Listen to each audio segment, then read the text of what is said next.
W2 back with another reaction. Quick reaction for work, nigga. Like, comment, sub. Let me know what y'all want to react to. Let's get into this bitch. Everything in the description below, man. Follow Instagram, like the video and shit with me, man. Let's get into it. You shot your mom. Yeah. Okay, the little boy shot his mom. I have the little boy here down at my house. His mom's up there. He shot his mom with a 22. He shot his mama? It's Joey Richter. And his little ass ain't even panicking enough. He did that on purpose. Hello. Hi. Hello.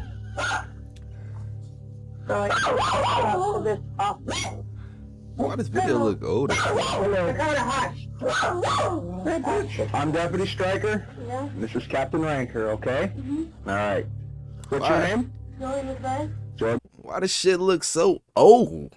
Little nigga done shot his fucking mama, ain't crying, ain't nothing. Fuck around with this little nigga. Okay. What happened, Joey? I shot my mom. Okay. What happened? What transpired to get up to that point? Her every day just making me so mad. Last boy, you shot your mama because she making you mad. Oh my fucking god, bro! Tell y'all. How old are you? 10. Okay. These are the moments after a 10-year-old boy's life changed forever. He just admitted to shooting his own flesh and blood in a fit of rage. Caught in the throes of this earth-shattering moment, young Joey McVeigh is clearly still in shock. So where did you get the gun from? Your room? Yeah. Okay. What kind of gun did you have? 22. A 22? Rifle? Handgun? Fuck this little nigga doing with a 22. Or what? Nothing. Okay. Lying on my bed. Laying back on your bed? Yeah. Okay. So what did Mom do to you to go and upset you so bad? And it don't fucking matter. Every day. It's all different stuff. I'm Grandma McVeigh, and Debbie was on the phone talking to me just prior to this. And I don't know, she was sending the DR and saying all this to him. And then I heard so much screaming going on. The screaming she heard could have been the argument that led to this unlikely scene.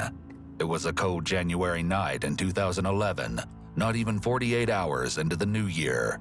46-year-old Deborah wanted Joey to get some firewood from outside.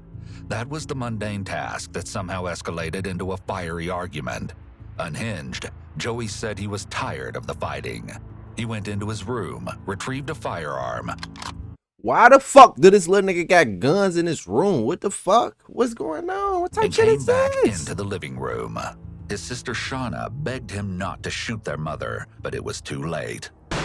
Joey had made up his mind and shot Deborah in the head before leaving the house and alerting neighbors next door. In a panic, several of those neighbors dialed 911, calling Holmes County deputies to the scene. The neighbor kid just came down. Look like they live in the middle of fucking nowhere. We have the cops up there and the squad. 911, what is your emergency? I believe you got shot and got here. I think you guys already got the call, but I'm not sure. Joey had recently been on Christmas break from school, spending a great deal of time with his best friend, a neighbor next door, away from this tiny rural home. To any healthy family, the story behind this end to Deborah's abbreviated life would be unfathomable. And soon, police will learn all the details, which go much deeper than the story implies at its surface. Yeah, we need to get into it. What happened? You like that, Enzo? I see you barking, boy. I got you 3 in a row. We back rolling. Had to pause it, y'all. Had to pause the party. Suspect. Unit 22 is secured the scene. I'll give you an address where we're at if you can just go ahead and log this. They scour the scene, marking the floors for DNA evidence. The area is sectioned off, and the questions on everyone's mind will be asked out loud. And this is what we need you to do. Give a written statement, write out everything that you saw and everything you did, and maybe even something that led up to this. Go ahead and get a statement with her, okay? I'll get more. The answers to those questions would come in audio recordings, some of which you'll soon hear. Grandma McVeigh was there for one of those eerie sound bites with her grandson. You can hear the panic in Joey's voice as the reality of the situation unfolds. Are you all right, buddy? Yeah. I mean, I know you're not okay, you know what I'm saying? But as much as to be expected, I guess. I just want to get a better feel on what happened and, you know, maybe why it happened. Well, I told all the people that asked me. Okay.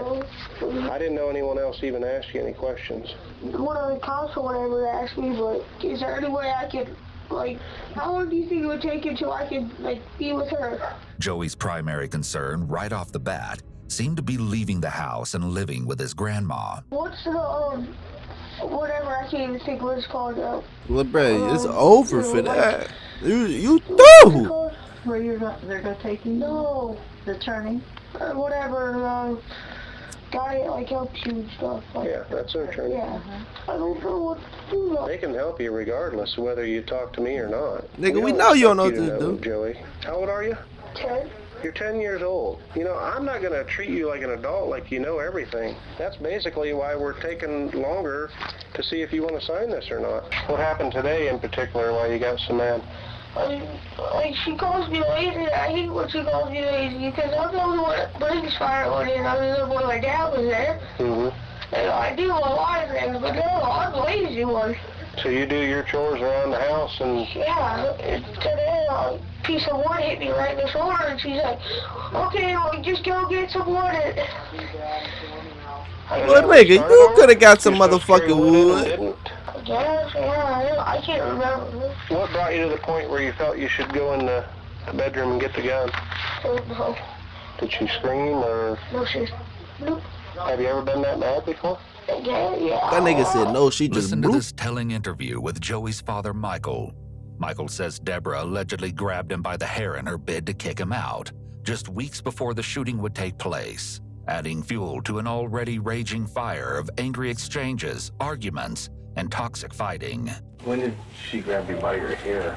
The day that she asked me to leave. What was the reason for when you left the last time here about a week or a week and a half before this happened? The doctor should be able to tell you, but she had been on for anxiety and all kinds of different things. Bipolar and had mood changes. Remember when I was out there yesterday and was talking to you? Yeah. And we were talking about discipline with the kids. I know when I asked you about discipline, you said that you always heard her yelling and screaming at the kids. Did you ever see her strike the kids at all? Oh, yeah, I even saw her 6 years ago. She got her Josh, the big Josh. I had to get her off of him that time. Is that Josh Mike? Yeah, she had him in the corner. And So the mama be beating up the kids and shit. So he was beating up. This still don't give him the right to kill his mama though. Hell no, bro. That's your mama, nigga. She was mean to the kids and me, off and on. So you're saying Debbie was... We had two sides to it. Everybody does. Meanwhile, Joey had been spending a great deal of time with his friend Austin in his bid to escape the arguments. Joey spent the night with you last night? Yes. Did he say anything to you about his mom? Today, I guess, she asked me to do laundry, so I got home, and they started arguing, and they picked up the gun and shot her. Joey had been showing signs of lashing out for years before the incident. In 2006, getting into an altercation with a bus driver, and then a year later at just 6 years old, using a dustpan to hit an administrator at his school. And by his own account, this wasn't the first time he'd been this angry. Have you ever been that mad before? Yeah, a lot. How do you feel now that things are the way they are? AI writes my copy Good in nigga seconds, on but fire. resizing video This shit still started takes at 3 home. tools and a mild breakdown. They got the little nigga out high, but it don't matter. Certain shit You could feel just bad that it go happened, through. that you actually shot her? That's why why the fuck is Do you even think it guns was worth around it, little even ass though you kids were like mad? this? That's the point. Y'all don't need the guns around little ass kids. They'll look at it. Thought I one decision, killed him out. Now he fucked for the rest of his life. Should anyone be shot or die over an argument? No. They were close, but they argued, and she yelled at him too much. Grandma McVeigh seemed quite certain that Deborah was over the top with Joey. But remember, Joey wasn't the only child in the household. There was also Shauna. And Shauna's interview doesn't paint Deborah quite the same way, as she reflects on the ominous night in her own haunting words. We were like normal mom and daughter. Okay. Like we'd have our fights here and there, but it wasn't bad as Joey. And Joey and Mom argued A lot. a lot. When we got home, he was supposed to bring wood in for the fire, and he didn't, and Mom kept asking him over and over. So he brought like one load in, and Mom asked him to bring more in. Okay. But then he started arguing. When he shot her, she just like dropped her around, and she was like sort of sitting like on the couch. She was like leaning up against the arm, and then she just fell. And then he pointed it at me.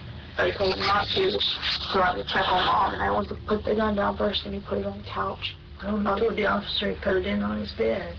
No, he set it down on the couch unless he moved it, but I'm not sure. I checked Mom, and there was no pulse, and he was yelling and screaming, all like confused and stuff. What happened? Did you feel that he was going to shoot you?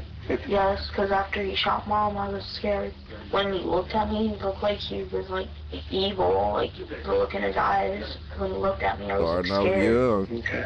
And that's not normal. Mm-mm. You don't normally see that in him every day or even every time he's mad. No. That response, reflecting on the look in Joey's eyes, was an unnervingly strong description and could lead anyone to believe Joey may have been mentally ill. The latest reports show a therapist testifying that years later, Joey still wouldn't talk about the shooting in therapy, as the incident caused him great psychological distress. Two psychologists dug into Joey's background, finding he suffered from anxiety and depression, as well as a learning disability. He was sentenced to remain in confinement indefinitely. He's currently being held in an unnamed facility by the Ohio Department of Youth Services. Soon, he will be transferred to an adult facility pending a reintegration evaluation, which essentially means he can be kept in an adult jail until he is deemed ready to be reintegrated into society. If that occurs, he would then be put into intensive parole or probation. What y'all think? Y'all think the little nigga should be let back into society after this shit or not? I don't know. Me personally, I don't fucking know. It just be shit like this, like. But like, comment, sub, we out of here, bro.